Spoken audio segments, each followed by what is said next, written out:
Hello, everybody out there in YouTube land. I hope you're enjoying this beautiful day. You woke up above ground this morning and you woke up breathing. So only just get better and better from here. We have some news to bring to you today. So I'm going to go ahead and hop on into it. All the URLs that I'm going to tell you about are in the description of the video if you want to see them for yourself. Information off of them. Right into this first one. This is off of BizPack Review. It says, "It's a riot, not a protest. Disturbing scenes emerge as Charlotte declared a state of emergency." And in the streets of Charlotte, North Carolina Wednesday night, as rioting thugs take part in a Black Lives Matter protest turned violent, attacking police, members of the media, and even each other. A protest over the police shooting of an unarmed black man turned into riots. The breakdown occurring despite Charlotte Police Chief Kerr Putney informing the public that the man killed by a black 43-year-old Keith Lamont Scott was armed and ignored repeated calls to drop the weapon, Fox News reported. The officers gave loud, clear verbal commands which were heard by many of the witnesses. They were instructing the subject once he got out of the vehicle to drop the weapon. Mr. Scott exited his vehicle armed with a handgun as the officers continued to yell at him to drop it, Putney said. But news that Scott was holding a book, not a gun, is what circulated through social media and stirred what many are now calling a riot. Was shot by another civilian and taken to the hospital in critical condition, according to the police. Around 8:30 p.m., a civilian fired a pistol indiscriminately into a crowd of dozens outside the hotel, leaving a man lying on the ground in a pool of blood on the sidewalk, said Ryan James, an eyewitness to the shooting. He described the shooter as the violence continued to intensify, with angry protesters aggressively confronting riot police. And pictures in this if you'd like to take a look at those. It says that another disturbing scene, a man can be seen begging for his life as mob thugs set up on him simply because of the color of his skin. Governor Pat McCrory eventually declared state of emergency in response to the out-of-control violence in Charlotte. So there you have that information. Have is off of BizPack Review. It says Massachusetts High Court official right to run from cops. Black men may have a legitimate reason to flee from Boston investigatory on what they call Terry stops in the Massachusetts Supreme Judicial Court ruled on Tuesday. The court found that systematic racism in Boston Police Department may be considered with a suspect's decision to flee from police during a stop. Named for the U.S. Supreme Court case, the practice refers to a brief detention and search of an individual due to reasonable suspicion of criminal conduct. In this case, a man named Jimmy Warren was arrested in 2011 by Boston cops investigating a burglary on Hutchings Street near Franklin Park. The officers conducted a search of the Roxbury neighborhood near the crime scene and non-specific description of the suspects. Dark clothing, one was wearing black, a red hoodie. Warren and dark clothing were approached by police and their investigation of the burglary. Both men fled.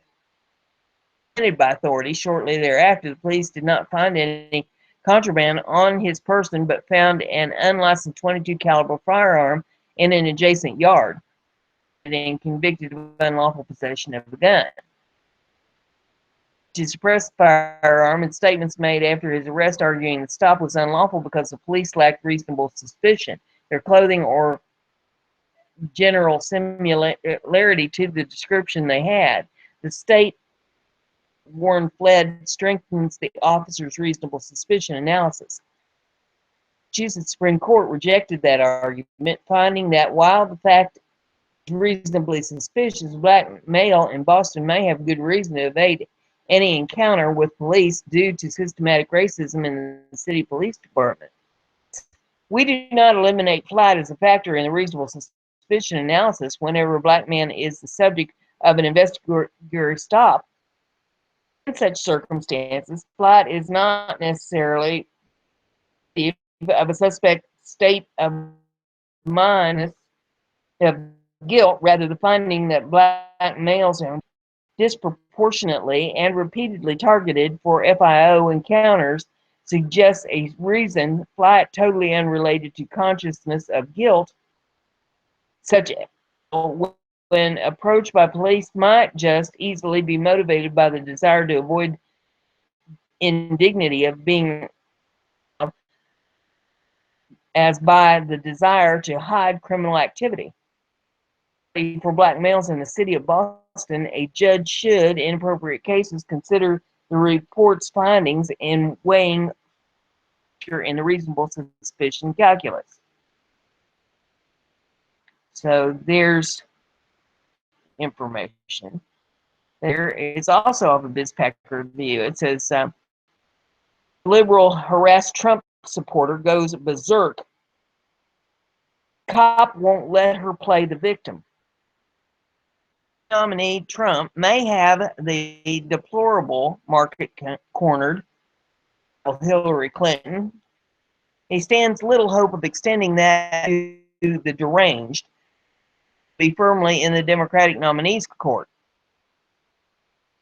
A woman, the word, posted a video of herself describing she had with a man she claimed as a Donald Trump supporter.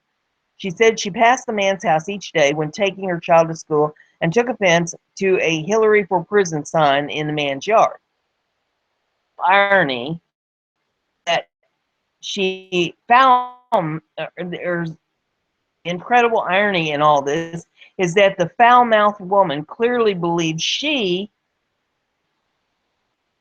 I was passing it today, and there was a big, ugly redneck guy standing in the driveway, so I gave him the finger, the woman explained, which I'm allowed to do with my First Amendment freedom. And this mother ever got in his car and chased me, the woman continued as she sat on the side of the road after a police officer got involved. Could get a word in edgeways to the woman to not let her emotions get the better of her and just move on instead of giving obscene gestures to those she disagrees with, really set her off. Racist, xenophobic maniac running for president, and that guy is supporting him, she cried. How hard the poor cop tried to reason with the woman and appealed to her not to start fights. She insisted she did nothing wrong. Finger one time, and if he is too much whatever to be able to accept that from a woman, that's his problem, the lunatic woman practically screamed before going on to hard. Men will always have the upper hand in this country until we elect a woman, she whined. When it became the enough of her, while the video runs more than 10 minutes, it's 10 minutes you will not spend. So if you want to see something funny, pull this one up and take a look at it.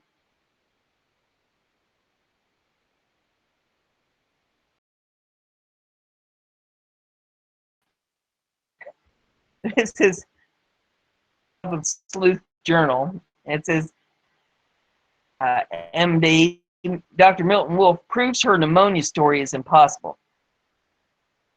Hillary Clinton's staff, I would be terrified around the clock that at some point, eventually, my luck would run out, and one of her lies would either land me in prison or dead. I can't help but wonder if she the same rates as any other public official would. After all, we're who lies so much she could tell you goes for breakfast, and when she really had Raisin Bran. Why She may not even know. Worried about catching her behavior through an airborne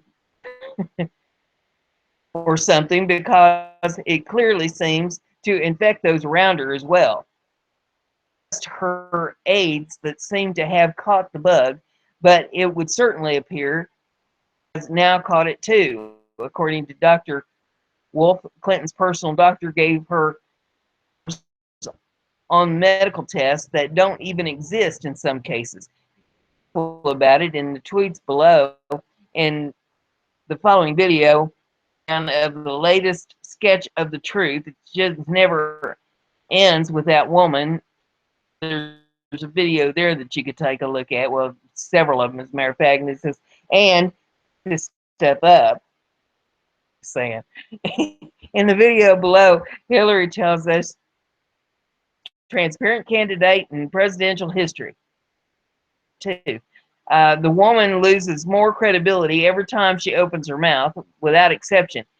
And about the 4-minute mark, even Don at the Clinton News Network can't help but laugh at her. Wolf is casting doubt about Hillary Clinton's alleged pneumonia diagnosis. In the letter Clinton released Wednesday to allay concerns after her weekend medical scare, her personal doctor stated she's diagnosed state with a mild non-contagious bacterial pneumonia on September 2nd. According to Wolf, no such strain of pneumonia exists. An unsuccessful bid to unseat Kansas Senator Pat Roberts in 2014 that Hillary's diagnosis is pure fiction. And there's the tweets that listed in this if you want to take a look at those. And it goes on to say, Wolf also retweeted a screen grab of article from The Hill discussing how members of Hillary Clinton's staff had Hillary in September 2nd diagnosis. Hillary's doctor and a team of can't keep their story straight, probably because it's actually very hard to tell a lie after this article goes on. I think you get the gist of it. If you want to read the rest of it, you're welcome to pull it up and take a look at it. She just keeps she keeps getting, but she's Teflon. I mean, it all just slides off of her. Off of the express.co.uk.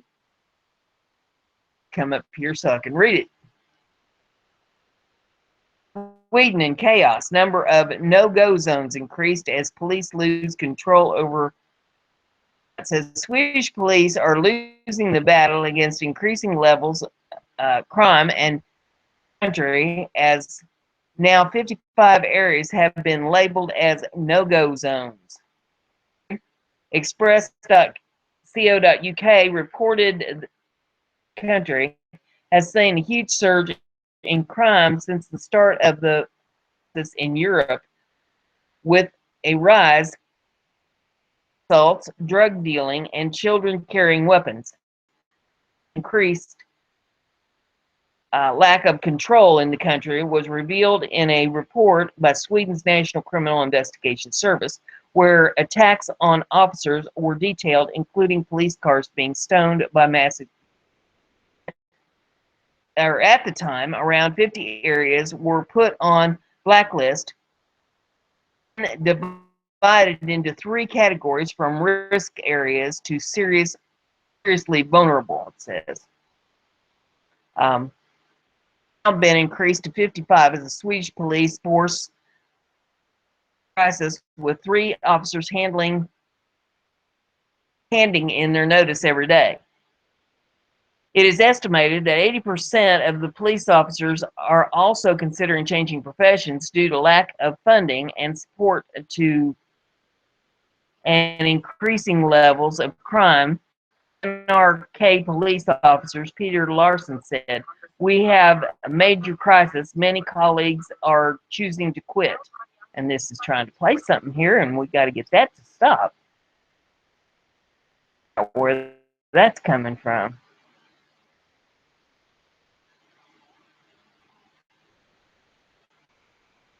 There, I think I got that stopped. Try some more here. We are not investigating crimes. We don't have time to cover outs we are tasked with. Working, try it again. A worsened working environment means many colleagues are now looking for other work. For the Swedish force includes being attacked by thugs who throw stones at the officers, vehicles being set ablaze, and in some cases, personal injuries. Released last week revealed the situation in the country has worsened since the National Criminal Investigation Service's documents emerged in February.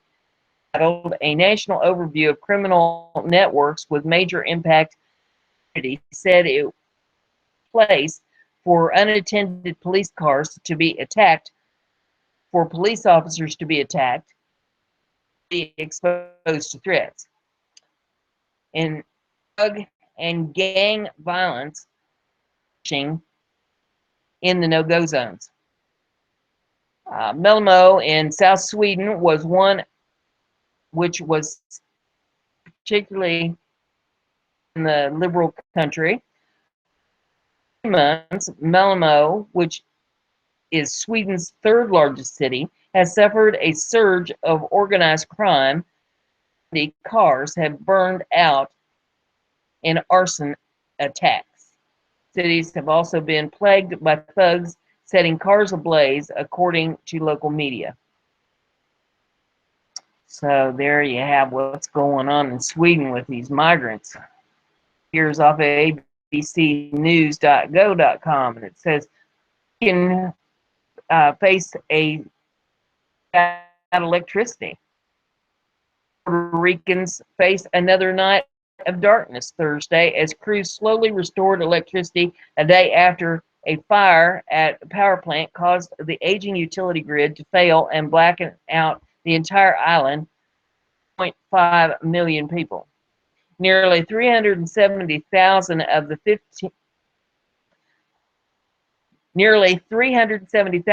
1.5 million homes and businesses served by the power utility had power back by late Thursday. Governor Garcia Padilla said he hoped more than half would be Friday morning, adding that public school classes were canceled on Friday.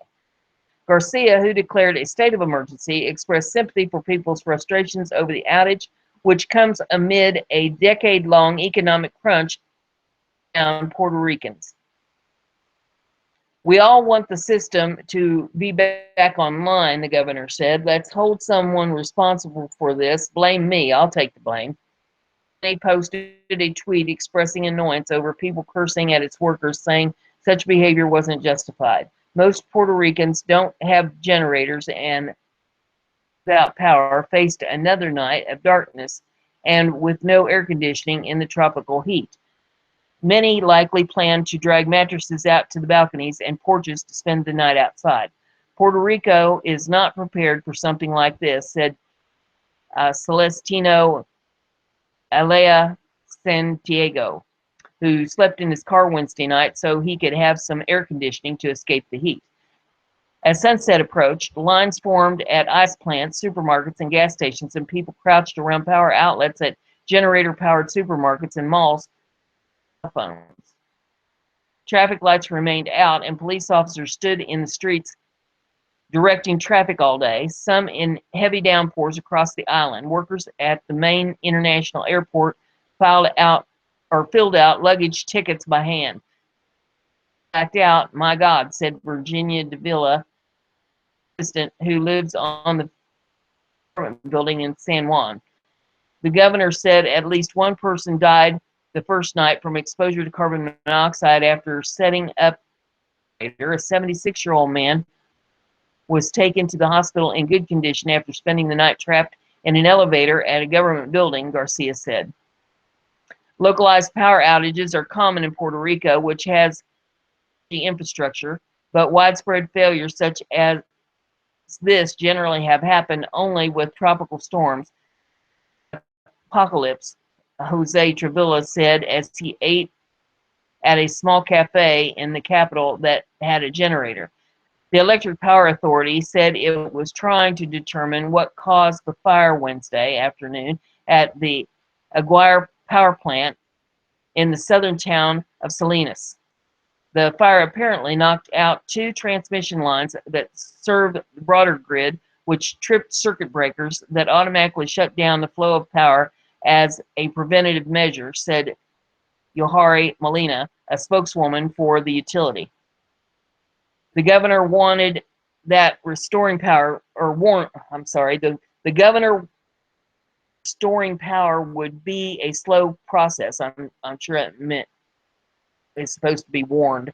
Given that the numerous setbacks could occur, he said. The system is not designed to withstand a failure, but Garcia rejected suggestions the blackout was caused by maintenance problems that have plagued the utility for years, largely a result of the island's economic and he said the switch where the fire happened had been properly maintained. It was not yet clear how much damage the fire caused or where the power company would obtain the money to repair or buy new equipment. The utility is struggling with a $9 billion debt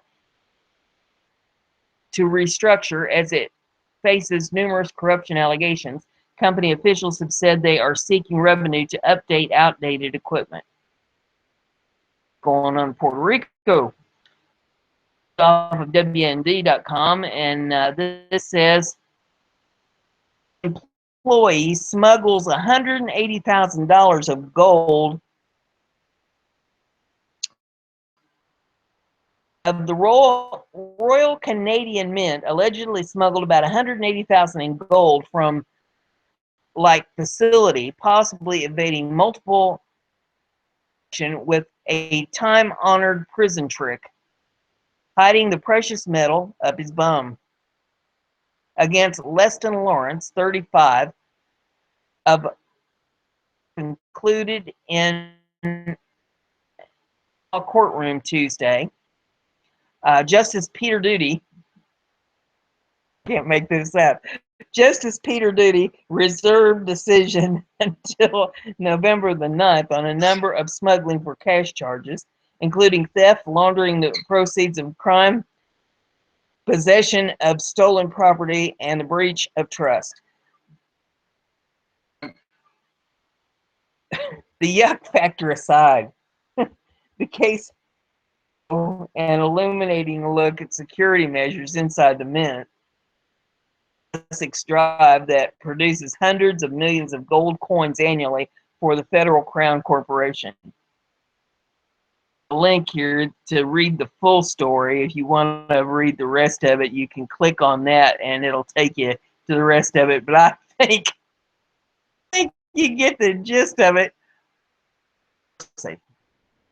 That now there's some money that need to be laundered. I don't think there's enough bleach. Okay, let's see. This is off of Texas says withdrawing from U.S. refugee resettlement program. Gave notice on Wednesday that it was withdrawing from participating in the U.S. Office resettlement program, citing security concerns after failing in federal court to halt the inflow of Syrian refugees into the state.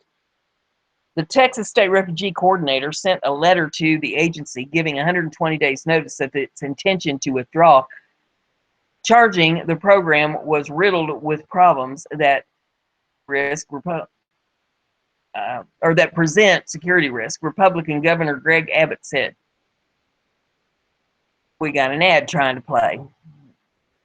There we go.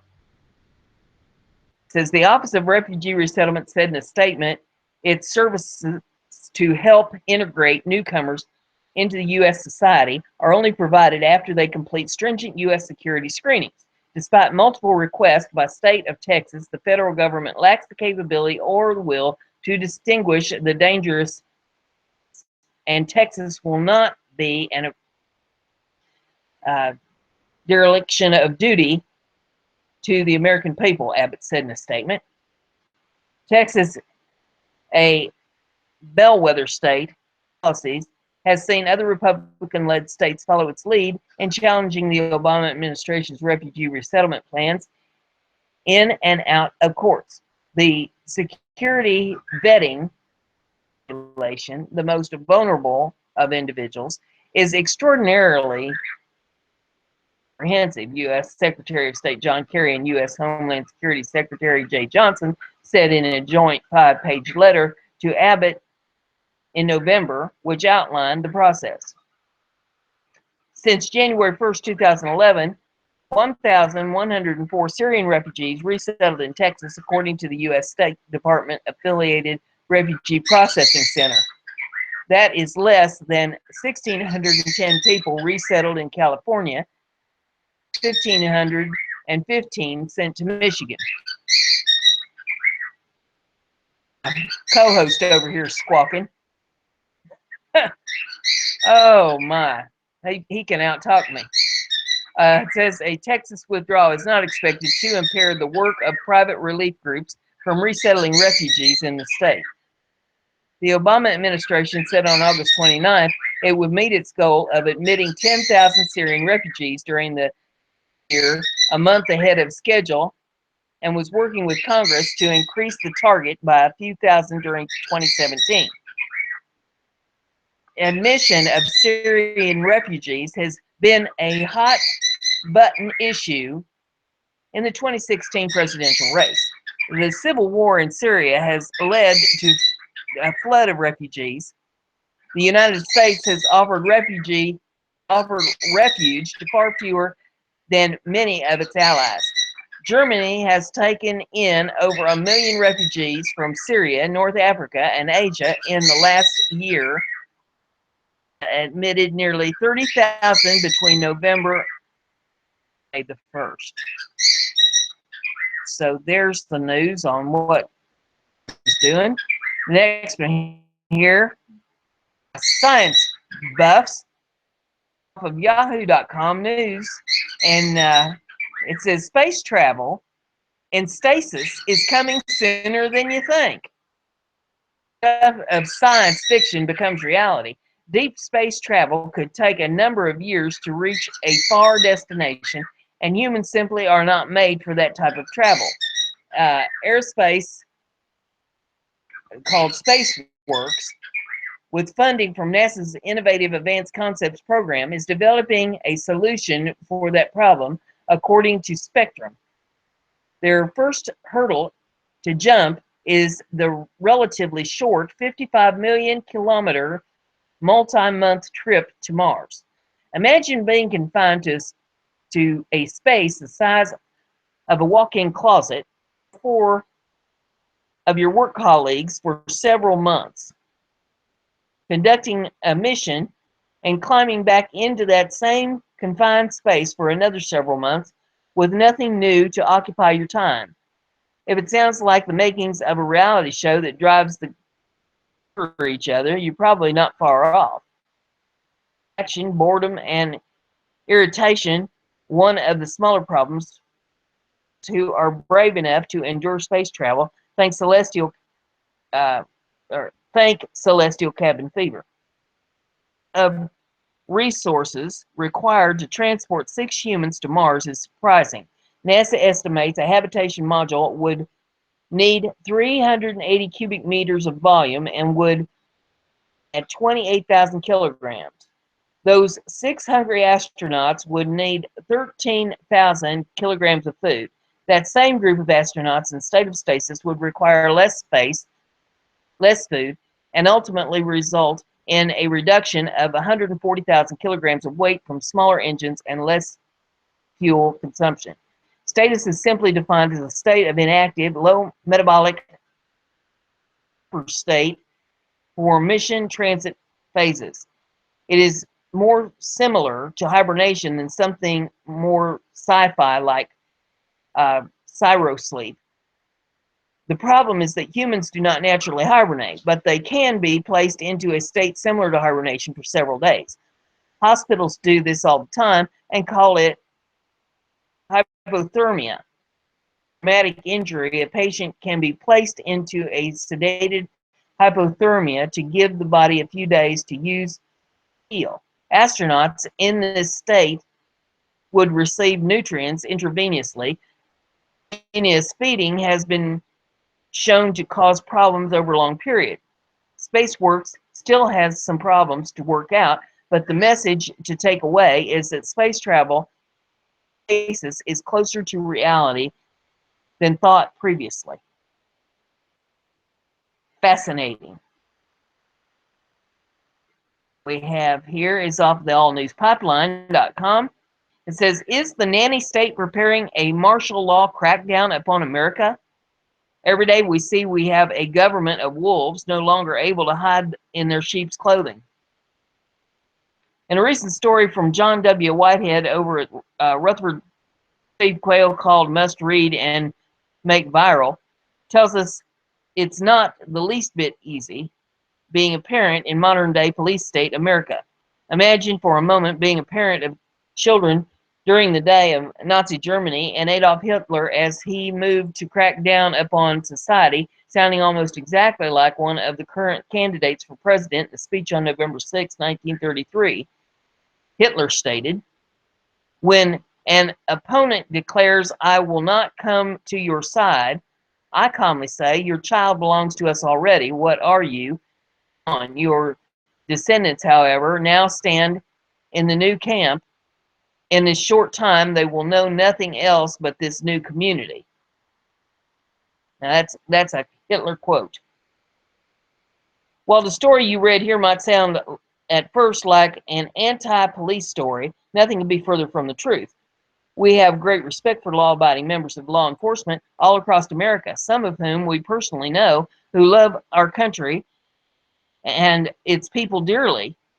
We must be clear, the story is about anti-bad law, an anti-nanny state, anti-tyranny story. Of millions of Americans, black, white, and every color in between, have had their lives and the lives of their families ruined by the enforcement of very bad nanny state laws, which as the war on drugs, or such as the war on drugs, that suddenly turned into war upon Americans for the enrichment of Big Pharma.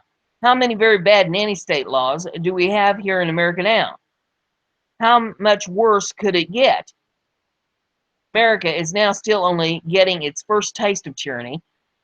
For the sake of all, we have to make sure this taste is not our last. According to the legendary rocker Charlie Daniels of the Charlie Daniels Band back in 2013, the nanny state policies of this regime bloodshed and chaos.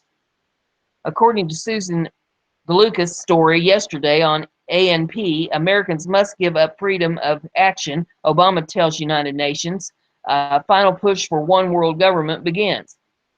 Americans are being prepared by government to give up our God-given and Constitution-protected rights. According to Whitehead, much of what we're witnessing now in America is tyranny disguised as the better good. Since we know that government reads mind, we challenge them here and now to prove Whitehead wrong. And it says, according to the September 16th story from Kit Daniels over at InfoWars, in a tweet on Twitter, screenshot at the top of this story, one U.S. presidential candidate did her own Hitler impression recently, sounding another alarm why every parent in America who cares about their children should vote Trump, unless they want to continue the same path for their children here in America, a nanny state on steroids. We're getting more and more signs that the current nanny state dictatorship in America may be preparing to crack the whip upon the American people. As that of Annabelle Lockwood, who makes the best homemade lemonade around Fountain Valley, California. Remember, I read you that story. And who had her lemonade stand recently shut down because she couldn't afford the $3,500 permit. The second video below from Gary Frenchie and the Next News Network would be nothing compared to what might happen if martial law is declared and our children officially become wards of the state. The quote below comes to ANP from a very concerned active duty law enforcement officer in America. And it says, many have said now to pull the kids out of public or put an armed guard or police officer there to protect the kids. Hell, the military talked about putting reservists in schools after Sandy Hook, but no one ever did. Sacrificed, and America will go on about their business. The recent story coming to us out of Canada is another harsh reminder of life as a parent in 2016 as another school system is shut down after another bomb threat. Placing armed Leos in every school will send a message to those causing trouble that it won't be tolerated. School systems are instead turned into deadly gun-free zones that will inevitably be exploited by those with bad intentions. Systems across the country now refusing to allow students to come to class who refuse to take deadly vaccinations, while other school systems arrest parents for refusing to give their children Big Pharma's deadly poisons. Whitehead's warnings to us are playing out before our very eyes. The message is chillingly clear. Your children are not your own, towards the state, who have been temporarily entrusted to your care. Should you fail to carry out your duties to the government's satisfaction, the children in your care will be reassigned elsewhere. In other words, the government believes it knows better than you, the parent, what's best for the child. Caused by attitudes and policies that treat America's young people as government property is not merely a short-term of individual rights. It is also long-term effort to brainwash our young people into believing that civil liberties can and will be discarded at the whim and caprice of government officials if they deem doing so is for the so-called greater good. In other words, that which perpetrates the aim and goals of the police state. Schools should be educating children about their duties as citizens and how to protect their constitutional rights. Instead, government officials are molding our young people into compliant citizens with no rights and subjecting them to invasive questioning, searches of their possessions, and random drug testing, often without parents' knowledge or consent. After her recent power to shape the children's tweet, not the least bit surprised to see Americans firing back at Hitlery on Twitter, as seen in the screenshot below, warning that the mere fact that she thinks it's government's job to shape our children creeps them out, children alone. And there are several tweets here where where people are objecting to what she had to say. And it says, with everything else now happening across America and the globalist-backed government of Barack Obama possibly preparing to suspend or cancel the 2016 election altogether to keep Trump out of office and complete the globalist terrorist, readers want to know what will happen if chaos breaks loose in America and martial law declared, with all forms of travel outlawed, while our children are in the public school systems that have become communist indoctrinated centers. What will happen to our children? Clinton's Orwellian claims, backed by Adolf Hitler, that government should take more control in raising children of the nation was also recently backed by Black Lives Matter, as well as most former MSNBC host Melissa Harris Perry, as also heard in the third video below, warnings about the direction this is all headed. We have to break through our private idea that kids belong to their parents or kids belong to their families, she said, belong to whole communities instead. In the first video below from InfoWars, we hear an eye-opening report that other government under Clinton will bring on expansion of their nanny state in America, unlike anything we've seen yet. In the second video, we hear about how even kids' lemonade stands are falling victim to ever-increasing greed of nanny state tyranny in America, while MSNBC Perry tells us what she thinks the government's role should be in raising your children. Video below. In the final video below, InfoWars takes a look at Sharia law wearing sheep's clothing in America, creeping into our lives like nanny state laws, slowly and subtly at first, until all that we know is complete and local subjugation. A stack of videos there that you can listen to if you're learning more about this. Wow. The next one that we have is off of EUTimes.net. And red alert issued after Hillary Clinton labels all American parents sex criminals. And there's a video in this if you want to watch the video. It says, an absolutely shocking report circulating in the prepared by the Ministry of Foreign Affairs called MOFA is urgently advising that an immediate urgent red alert travel warning be issued to all Federation having children traveling to the American state of Arizona after that region's government, with Hillary Clinton's guidance, made it a felony crime station if parents are discovered to have changed diapers or given them a bath. And that coincides with Hillary Clinton telling all U.S. citizens that their children state. Note, some words and or phrases appearing in quotes in this report are English language approximation of Russian word phrases, no, or having to exact counterpart, it says. According to this report, in a nation long known for bizarre and outrageous laws, such as the state of California this past week outlawing cattle, and whose prisons are so overcrowded, the largest prison strike slave labor in the county's history is currently ongoing. This latest assault against American people, crime for parents for their infant children, has no parallel in human civilization. Stirring the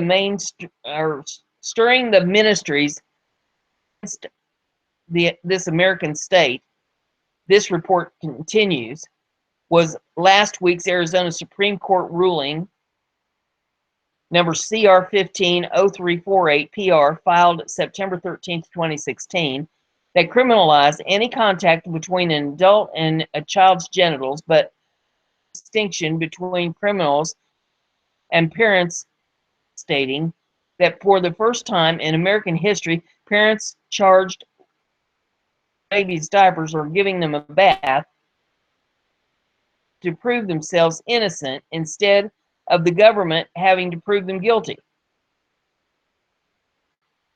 Does note that the Arizona Supreme Court said in there that if prosecutors did charge parents for changing their child's diaper, they would argue that they were exercising their fundamental constitutional right to manage and care for their children. Legal experts replied would put every Arizona parent registry and warned that innocent parents will sit in prison for quite some time before a higher court their sentence on constitutional grounds. One of the most insidious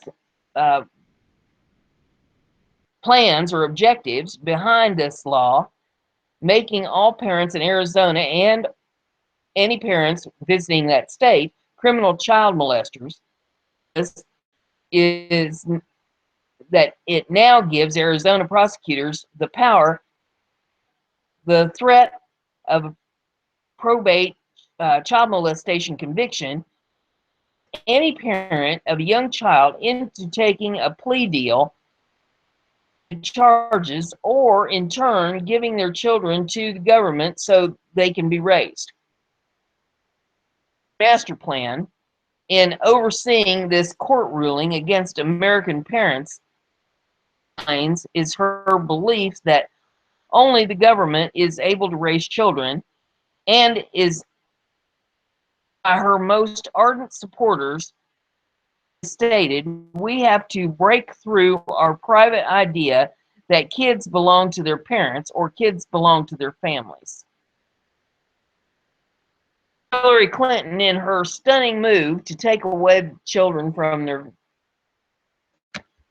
and put them under her control, once this type of law expands throughout the United States, this report further warns Lives Matter organization she supports and who have stated we are disrupting the Western prescribed nuclear family structure requirement by supporting each other in villages.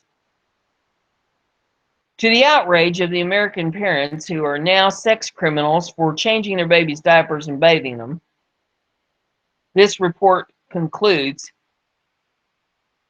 is non-existent as the propaganda U.S. media is not allowing them to know about this, but who many will discover fully about it when their lives are children disappear into Hillary Clinton's care and they are left to rot in great American gulag that in 2016 surpassed the former Soviet Union as being the largest prison system in human history. So if you got kids or grandkids or nieces or nephews or anything like that, or live in the state of Arizona, you should really be paying attention to that. I have here is off of Hot Springs Daily, and it says, be very careful at the supermarket. Smithfield Farms, the largest pork-producing farm in the USA, was sold in September to China with unanimous support of its stockholders. The hogs will still be raised here, but slaughtered and packaged for sale there before being sent back. Includes labels of Morel, Eckrich, Crackus, Cut Hay, Premium Ham, Cooks, and Gulf. The same with many chickens. They can now be shipped there, but when they come back, all that needs to be labeled is that they were raised in the USA, processed in China. Our great FDA is at work again. All be processed and most sold to fast food restaurants for sandwiches, along with schools and supermarkets. The China slaughter and processing are not nearly equal to the requirements here. We recently learned that Starkist tuna is now owned by Korea and is in big conflict with the U.S. concerning quality, safety, and records, which Korea refuses to produce. Read several articles on Google about this. One that was defending the eating of tilapia said to avoid the fish that came from China. Also, I just returned home from buying Albertson's 4-day special of 4 bags of frozen tilapia for the price of one. On top of the bag, it read farm raised. In small print, it said China. Recently, a food inspector on TV said he had lived overseas and had seen the filthy conditions their food are raised and processed in. Have to wear masks as they work in these places because the food is so rotten and makes them want to throw up. Fish on fish farms are fed raw sewage daily. He said he has seen so much filth throughout their food growing and processing, eat any of it. Put some food coloring and some flavoring on it, then they ship it to the USA and Canada for you to consume. I scrolled up and lost my place. Okay, there we go. They have no food safety inspectors. They ship to you to buy and poison your families and friends with it. Imported food and the junk we buy. Green Giant frozen vegetables are from China, and so are most Europe's and best. Arctic Gardens are okay, so is Bird's Eye. Never buy the grocery store garlic unless it's clearly marked from USA or Canada, or other stuff is grown in people's chicken poop. China is the largest producer of garlic in the world. U.S. is next. Buy only local honey. Much honey is shipped in huge containers from China and repackaged here. Cold FX is grown. Yeah, that's what it said. Cold FX is grown and packed in China and is full of fecal bacteria. Doesn't work anyway, big scam. If the country of origin is not clearly marked, beware. If it's produce, ask an employee. Watch out for packages which state prepared for, packed by, or imported by. We don't understand the lack of mandatory labeling, especially the produce. The country of origin should be clearly shown on the item in the store. Go to the local farmers markets in season and keep wary eye open for the rest of the year.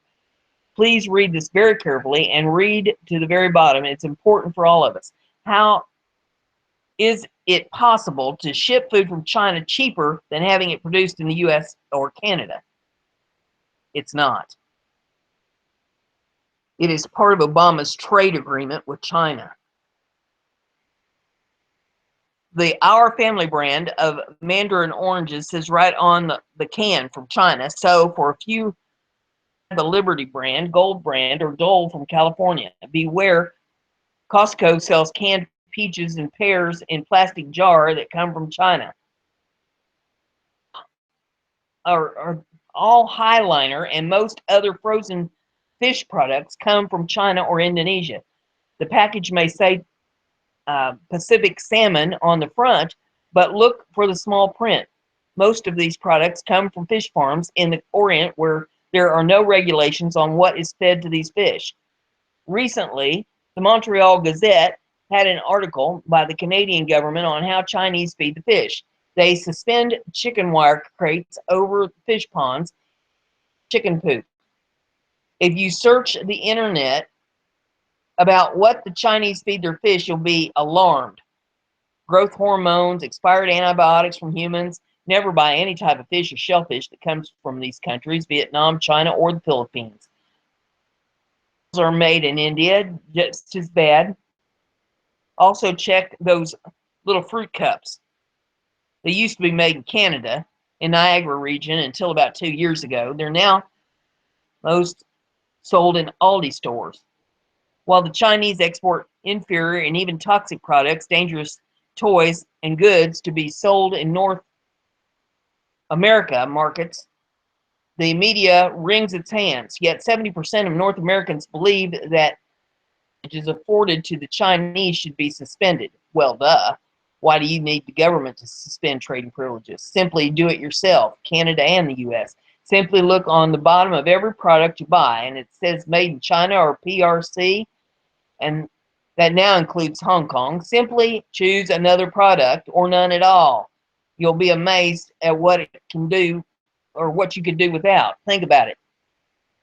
If 200 million North Americans refuse to buy just $20 each of Chinese goods, that's a $1 billion trade imbalance resolved in our favor fast. Downside, some Canadian American businesses will feel a temporary pinch from having foreign stockpiles of inventory. Just 1 month of trading losses will hit the Chinese for 8% of their North American exports. At least have to ask themselves if the trade benefits of their arrogance and lawlessness are worth it. Start now and don't stop, and tell your friends. Send this to everybody you know.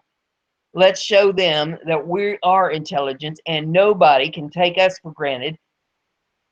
Start reading labels more closely and buy American, even if it costs a few cents more.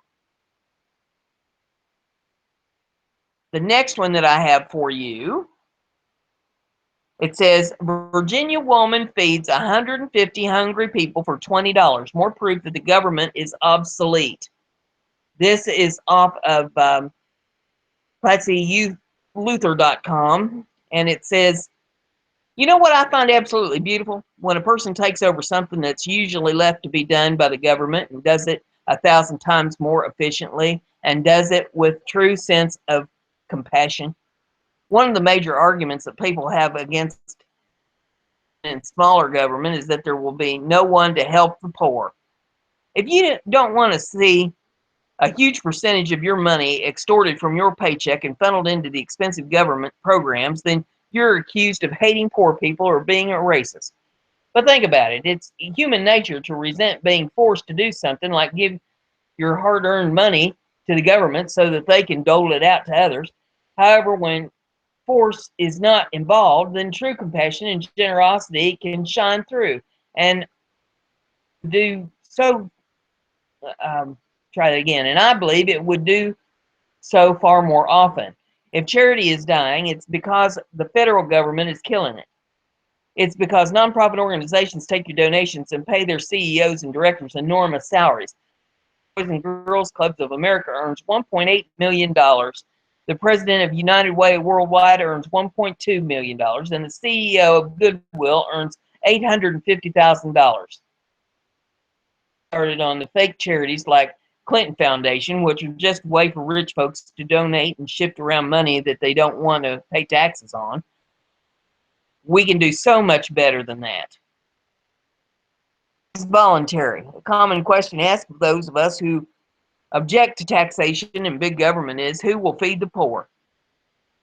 People like Lauren Puryear, a 29-year-old Woodbridge, Virginia resident and founder of the For the Love of Others community group that helps individuals in need, has set an impressive goal. She'd like to feed 30,000 people by her 30th birthday. Puryear, who is a mental health clinician, began helping feed the hungry several years ago. She founded For the Love of Others in 2012 after her grandmother passed away. She just always had a really big heart and taught us growing up to take care of other people, said Puryear of her grandmother. And she has found a clever way to make her goal a reality: couponing. Puryear began feeding those in need by conventional method, but using coupons is helping her assist and not just hundreds but thousands of people, as she told What's Up Woodbridges. Says, at first I just started off doing Thanksgiving baskets for needy families and Christians' wish list for children. Then God laid other missions on my heart. One, feeding the homeless. Things in bulk from Costco and BJ's. And then I was introduced to couponing. And once I learned how to coupon, and once I saw what I was able to buy for, I said, oh my goodness, this is like going to be my ticket to reality, or to really, really help people. Depending on the items, Puryear said she can feed as many as 150 people on just $20. There are coupons in the Sunday paper or online that you can print. As many as I can, match them to the stores, and that's how I am able to get the items for free. For 5,000 meals so far, and is confident she will reach her goal next year. She told NJ.com that the joy of helping other people does not compare to any other accomplishments in my life, and she is teaching her 5-year-old son to help others too. Teach him to help other people, the little things we take for granted, the food that we throw away every day, and if we just spread a little more love around, the world will be a much better place. And I couldn't agree more. When the government gets involved, though, millions of dollars go to waste. Tax dollars go to pay high overhead expenses, nice offices, salaries, and other administrative costs. At the same squash, the efforts of ordinary people who want to help by citing public safety, food regulations, and anything else that they can come up with to hide us from the fact that they're so obsolete. In American cities, it is actually illegal to feed the homeless. Kindness can get you arrested. Lauren Puryear is a perfect example of what we can do voluntarily. She isn't waiting around for the government to fix the problem. She's helping others because she's kind, generous, and intelligent. If you'd like to make a donation to help Lauren Puryear feed the hungry, you can go here, and there's a link you can click on. Because that's just an example of one person stepping up. If you see a need Fill it. Find a way to fill it. Find someone to help you fill it. That is the way that we're going to improve things. We're never going to improve things just sitting back and letting the government walk all over us and put the jackboot on our throats. That is not going to work. So this is something for you to think about and gives you something to peruse on over the weekend. How can I improve things? What is on my heart where I can make a difference? And this lady took up couponing, and I'll tell you, I used to do couponing back in the day. Not so much now that it's just me on my own, but when I had two holler-legged boys that I had to feed that, Lord, they could pack away the groceries. Yes, I learned how to coupon, and you can save a lot of money at the stores doing that. You have to keep everything organized. That's the biggest key. Keep everything organized by date and category, and watch for sales. And if you watch the sales and you watch for double coupons, double couponing day, buy one, get ones, and all that sort of thing, yes, you can save a bundle on groceries. Different ways that we can improve things. And whenever you see somebody that needs a little help, give them a hand if you can. So with that, I'm going to close her down. I want you to go out today, kick off your shoes, stick your feet in the grass, ground yourself, take a deep breath of fresh air, be glad that you're alive, and live now.